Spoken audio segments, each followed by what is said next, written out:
जब कोई मूर्तिकार कोई मूर्ति बनाता है तो शुरुआत में उसके पास क्या होता है? सिर्फ एक पत्थर, राइट? तो क्या वो पत्थर किसी स्पेसिफिक मूर्ति के लिए ही होता है, या आप इसको ऐसे समझ सकते हैं कि क्या उस पत्थर के अंदर वो मूर्ति होती है जिसमें जो मूर्तिकार है वो पत्थर को तोड़ेगा और कोई स्पेसिफिक मूर्ति जो ऑलरेडी उस पत्थर के अंदर है वो निकल के बाहर आएगी? ऐसा नहीं होता, राइट?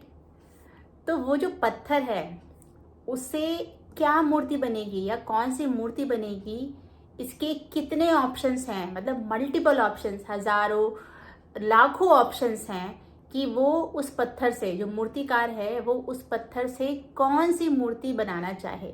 उसके पास बहुत सारे ऑप्शंस हैं। तो उन ऑप्शंस में से कौन सी मूर्ति बनानी है ये कौन डिसाइड करता है? ये वो मूर्तिकार डिसाइड करता है और उसी के डिसीजन के अकॉर्डिंग वो पत्थर को कार्व करके मूर्ति तैयार करता है। इसी को ही जो हमारे ग्रेट साइंटिस्ट आइंस्टाइन थे, उन्होंने क्वांटम फिजिक्स के ज़रिए समझाने की कोशिश की थी कि जो ह्यूमन माइंड है वो जितनी भी पॉसिबिलिटीज़ को सोच सकता है, मतलब कि हम अपने माइंड से कितनी इनफाइनाइट पॉसिबिलिटीज़ को सोच सकते हैं कि कैसी हमारी लाइफ होगी, क्या हम चाहते हैं अपनी लाइफ में, क्या डिज़ायर हम पाना चाहते हैं। तो जो भी ऑप्शंस हमारा माइंड सोच सकता है वो सारी पॉसिबिलिटीज़ ऑलरेडी आज की डेट में इस प्रेजेंट मोमेंट में अवेलेबल हैं, लेकिन वो अभी कॉस्मिक एनर्जी के रूप में हैं, वो हमें दिखाई नहीं दे सकती। और नेविल गॉडार्ड भी कहते हैं कि क्रिएशन इज ऑलरेडी फिनिश्ड, मतलब कि अगर हम अपनी कोई डिज़ायर मैनिफेस्ट करते भी हैं तो इसका मतलब ये नहीं है कि हम कुछ डिज़ायर को क्रिएट कर रहे हैं, हम उसे बना रहे हैं।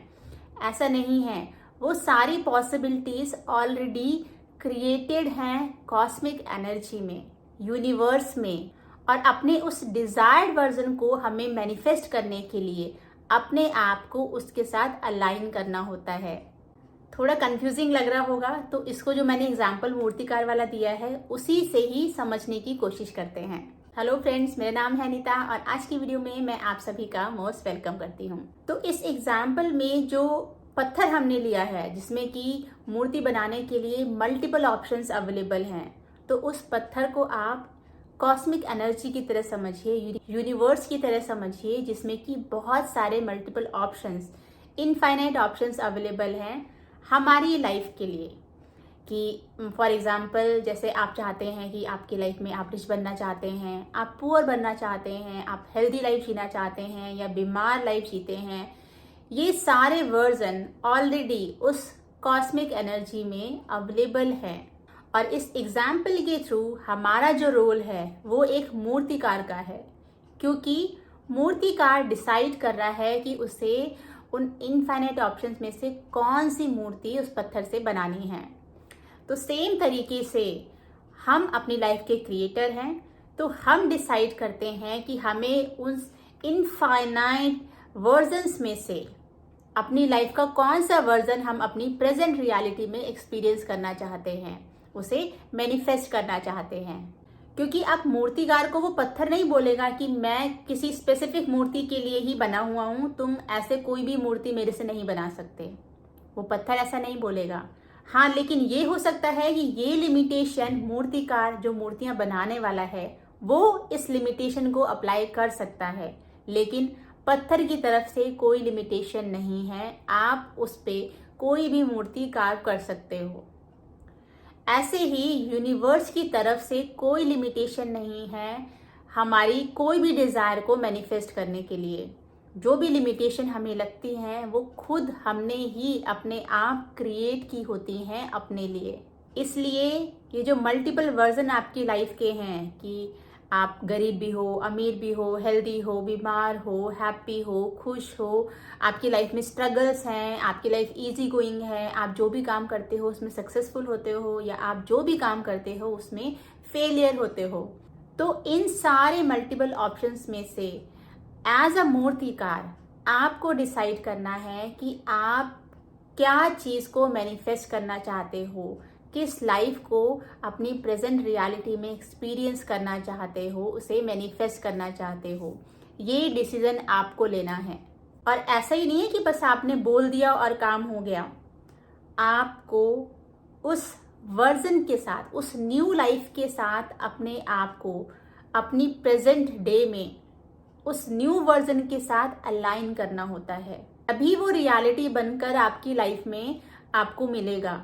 और ये अलाइन कैसे करना है, इसके लिए हम वापस से एग्जाम्पल पे चलते हैं कि सपोज कीजिए अगर मूर्तिकार ने सेलेक्ट किया है गौतम बुद्ध की मूर्ति बनाने के लिए, तो सबसे पहले उसने वो गौतम बुद्ध की मूर्ति पत्थर पर कार्व करने से पहले कहाँ बनाई है उसकी इमेज?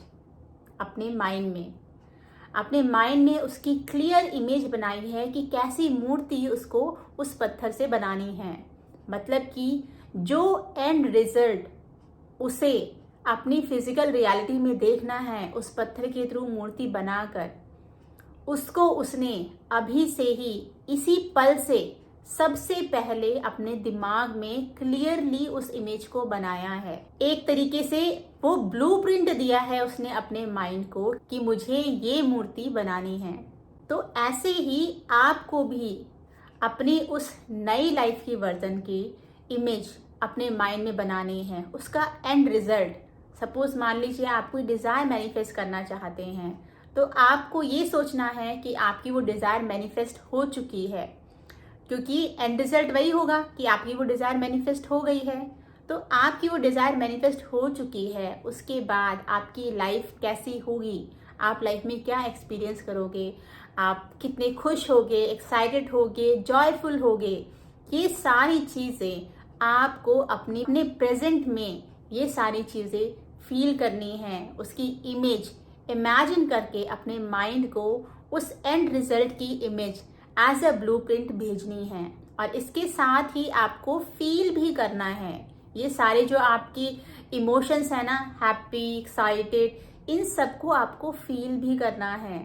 और ये आप लॉ ऑफ अजम्पशन को यूज करके कर सकते हैं। जैसे मैंने अपनी लास्ट वीडियो में भी बताया था कि आपको ये अज्यूम करना है कि आपकी वो डिजायर आपकी लाइफ में पूरी हो चुकी है, और उसके पूरे होने के बाद आपकी लाइफ कैसी है, आप कैसा लोगों से बिहेव कर रहे हो, आप कैसा सोच रहे हो, आप कितने सेटिस्फाई हो, कितना मेंटल पीस आप उस टाइम एक्सपीरियंस कर रहे हो। तो ये चीज़ को आपको फील करना है, क्योंकि जो आपका क्रिएटिव माइंड है, आपका जो सबकॉन्शियस माइंड है, वो आपकी फीलिंग को समझता है। और उस फीलिंग के थ्रू ही आप अपने माइंड को वो इमेज, वो ब्लूप्रिंट कन्वे कर पाओगे। और तभी वो आपका जो क्रिएटिव माइंड है आपकी उस लाइफ के नए वर्जन के क्रिएशन में जुट जाएगा।